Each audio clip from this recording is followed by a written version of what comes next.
Throughout my life, my ambition, creativity, and passion has always seemed to outrun me. And what counteracted my efforts for success was my resistance to following the process and my inability to take ownership and the lead. One of my biggest insecurities was my voice and how I compared myself, this small guy, to other men in the room. Something sort of like shoulders back, head up, nose out just a little bit, but not too high. Anyone feeling anxious yet? This is how I felt every single day, along with being unhappy and confused. But some part of me just realized, what was I supposed to learn from this lesson that I keep finding myself in? What was the root cause? So I worked for a bank for 10 years. I started as a part-time teller and worked my way up through the ranks, one rung after another.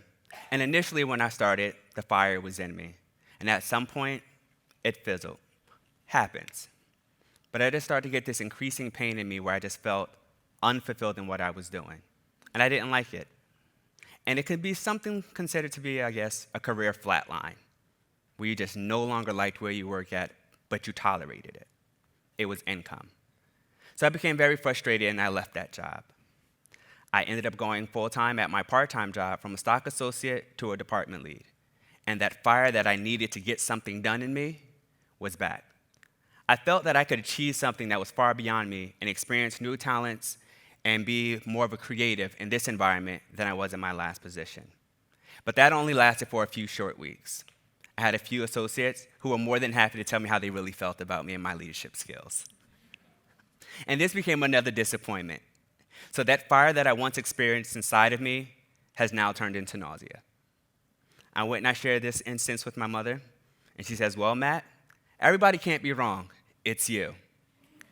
I said, "Well, okay. Not the advice that you always wanted to hear, but I appreciate it." But still in denial, I said, "You know what I'm going to do? I'm going to go to work, and I'll set the record straight. There's no reason for anyone to disrespect anyone, and I demand it." I guess we can all figure out how that happened, right? Quite hilarious. I, too, walked out crying yet again. But in that moment, sitting in the parking lot, in the parking deck out of a shopping mall, I realized I was a bad manager. And that no matter what I did, it just didn't work out. And I was always one of those employees who got the great reviews. "You know, Matt, you have this untapped potential. If you could just tap into it, you'll do great things."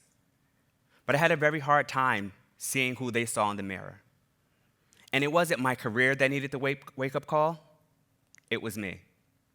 I found myself falling into a funk and a depression, and this one thought came into my mind that almost scared me. Maybe you should go back to school, Matt. Maybe you missed something, one of those classes that you decided not to go to. And I thought about it, but for me, never.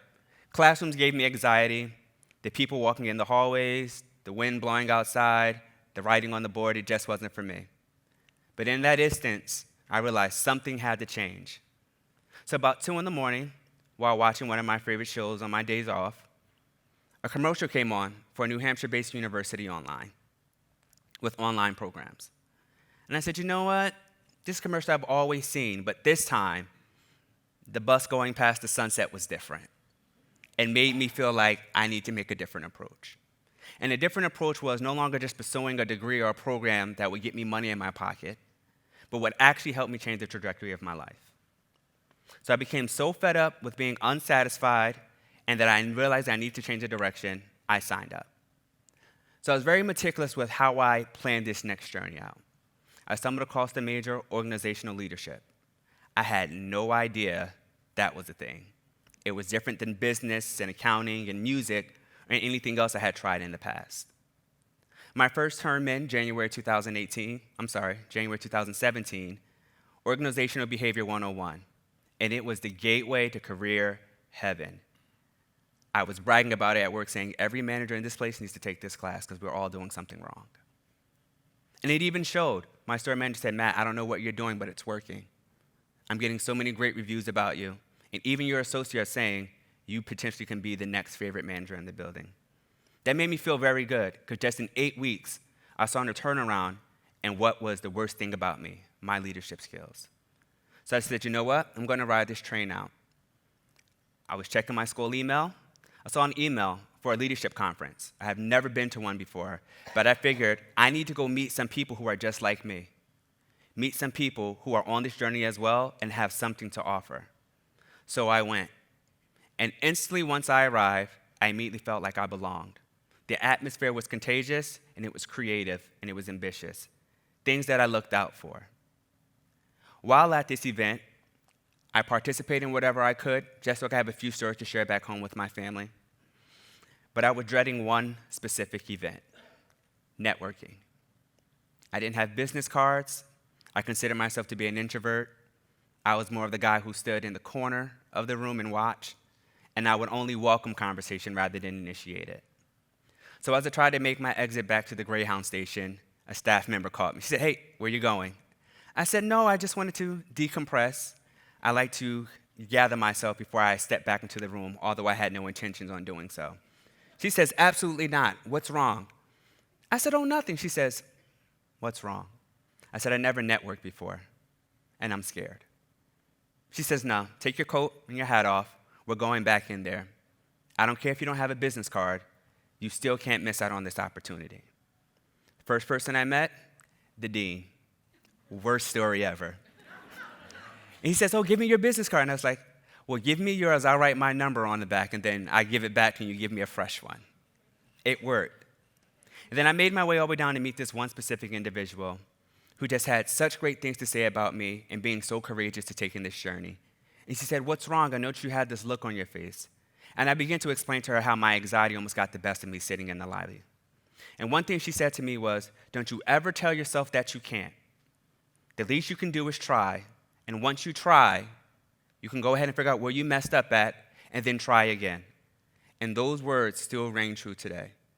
So the first thing I did once I got back home was make a business card. It was vertical navy blue with pink polka dots, something to match my bow tie that I like to wear. But on the back of it was something very peculiar about it. I didn't want it to be plain. I said, I have to put something in there.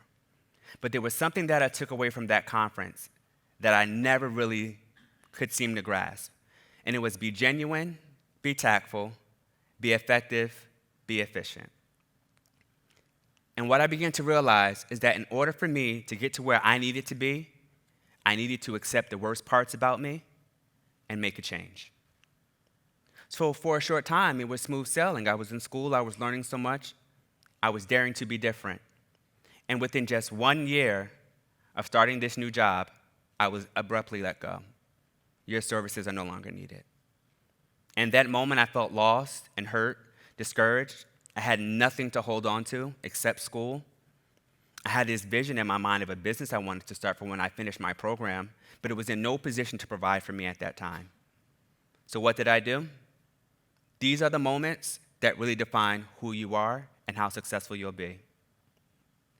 So I decided to make a 16-hour customer service course that I could share, that could bring in income, that I could be very passionate about, and not being withheld and constrained to corporate standards.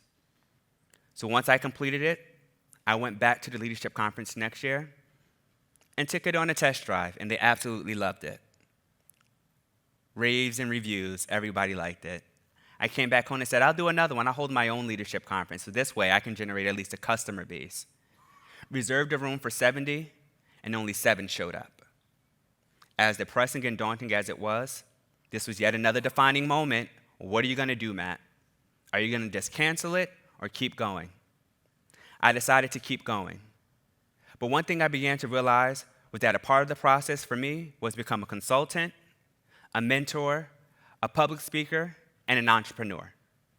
Things that I never identified with before, but it's who I was right now. Yes, I had many dreams of who I wanted to be and what I was going to do, be a firefighter, a music teacher, but that's not where my path was at right now. But regardless of all the shortcomings I had up until this point, I was fine and I was happy, because for one moment, I was able to experience my most genuine self. And I realized that successful people had their own burdens to carry, and this was just happened to be mine. I had to acknowledge my past and my purpose in order to see where I was going in the future. So in the meantime, I still haven't landed any clients or been able to find any work. So I told my friend, my best friend, I'm going to set pride aside. I'm going to get a job, a part-time job at Amazon. And I was hired as a seasonal.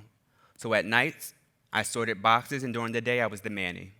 I picked up my niece and my little cousins, and I took them to school and brought them back home safely.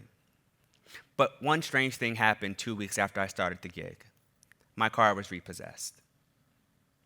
Of course, I said, I can't take another disappointment. After a heated engagement with my parents, they were gracious enough to go ahead and help me get the car back. And to never feel that pain again, I worked as much overtime and extra time as Amazon was willing to give me. By the close of that year, I said, I will never live another year the way I just did. My 30th birthday is going to be my golden year. And this success story still rings to be true. Because within 7 months of being taken from seasonal to permanent at Amazon, I was promoted to area manager and relocated to Connecticut. I completed my Bachelor of Science program in organizational leadership, and if you actually watch TV, you'll see me in the next commercial. But more importantly, I became a better leader and a better manager, with tons of associates who are very loyal to me, and they value what I have to say. But who knew my change would come the moment that I took off my suit and put on t-shirt and jeans? Of course, my degree played a major role in my existence right now. But one more important thing is that I needed to be my own advocate for my success.